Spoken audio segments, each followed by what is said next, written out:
Kim Chiu Paolo Avellino nagsimula na mag-taping sa Cebu para sa kanilang upcoming series na The Alibay.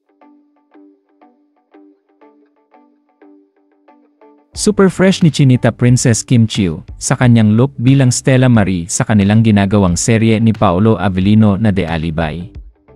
Lingid niya sa kaalaman ng lahat na bumiyahe pa Cebu ang dalawa dahil dito kukunan ng eksena ang The Alibay. Hindi naman maipaliwanag ng kanilang mga kasamahan sa trabaho ang kagandahan ni Kim Chiu at passion ni Paolo sa trabaho.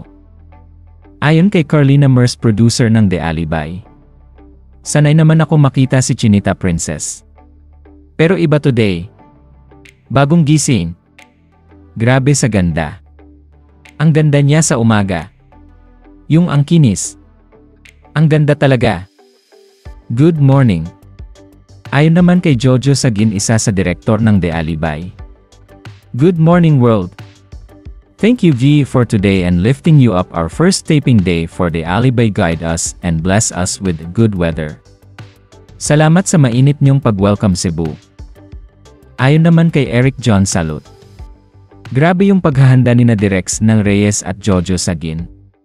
Bukod sa creatives, pati technical binubusisi, heard pati si Paolo Avellino ay involved sa The Alibay.